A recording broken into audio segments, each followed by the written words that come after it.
चुनाव के दूसरे चरण से मुस्लिम आरक्षण पर शुरू हुआ रण 7वें फेज तक आते आते मुजरे पर आ गया है।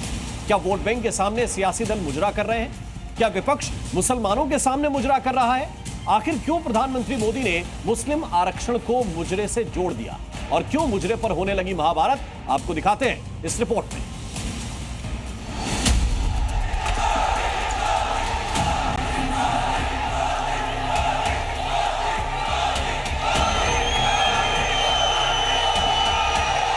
को वहां जाके मुजरा करना है तो भी करें। एससी, एसटी, ओबीसी आरक्षण के साथ डट करके खड़ा हूं।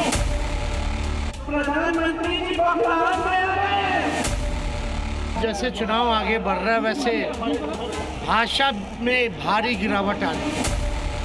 ओबीसी और एससी का आरक्षण ये मुसलमानों को बांटने का काम करेंगे। वो तो आरक्षण सबका ही बंद कर देंगे। आरक्षण आरक्षण आरक्षण 24 की जंग में आरक्षण पर छिड़ी लड़ाई का यह नया अध्याय है। एक नया शब्द है।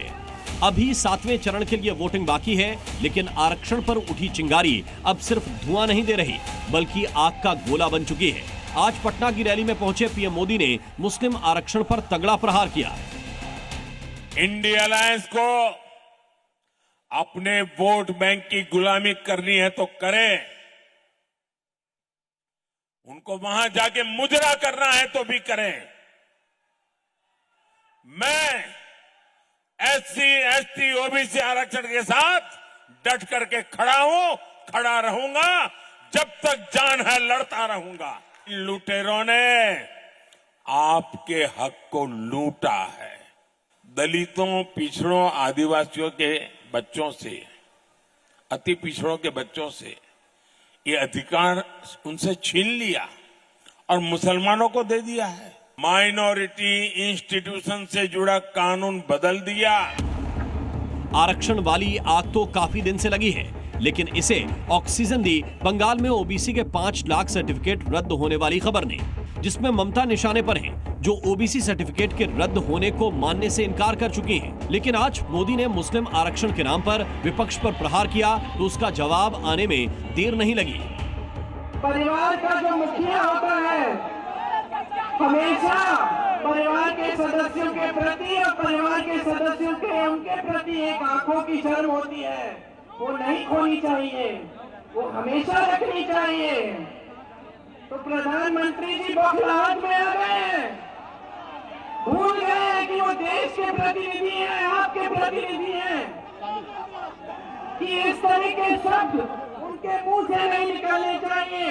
प्रधानमंत्री का दिन प्रतिदिन जैसे चुनाव आगे बढ़ रहा है वैसे भाषा में भारी गिरावट आ रही है और ऐसी भाषा वो बोल रहे हैं जिससे उनके समर्थकों को भी अच्छा नहीं लग रहा। विरोधी तो छोड़ो, प्रधानमंत्री के जो समर्थक हैं उनको भी उनकी भाषा पसंद नहीं आ रही। आरक्षण की ज्वाला में नेताओं का जुबानी पेट्रोल डालना लगातार जारी है। एक बार फिर योगी आदित्यनाथ ने विपक्ष पर प्रहार किया तो हैदराबादी भाईजान ने पलटवार किया। हम सबको याद रखना होगा, कांग्रेस और समाजवादी पार्टी का घोषणा पत्र कहता है कि सत्ता में आएंगे तो ओबीसी और एससी का आरक्षण ये मुसलमानों को बांटने का काम करेंगे। क्या आप इसको स्वीकार करेंगे? क्या हाँ, वो तो आरक्षण सबका ही बंद कर देंगे, संविधान को खत्म कर देंगे।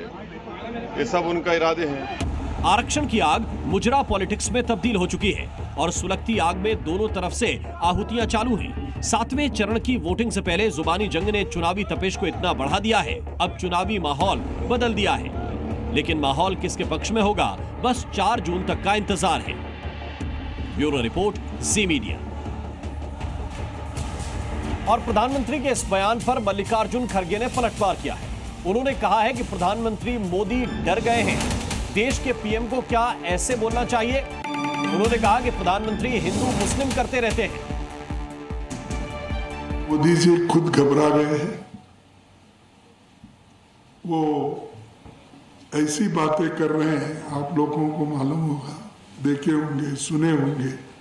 यहाँ भी आके जिस ढंग से उन्होंने भाषण किया, आज बिहार में कैसा किया, किसी को नाचना है तो नाचने दो, मुजराह करना है मुजराह करना है, ऐसी बातें मैं नहीं समझता। एक देश के प्रधानमंत्री, एक स्टेट्समैन लाइक उनकी बात होना चाहिए, लेकिन भड़काने की बात बहुत करते हैं,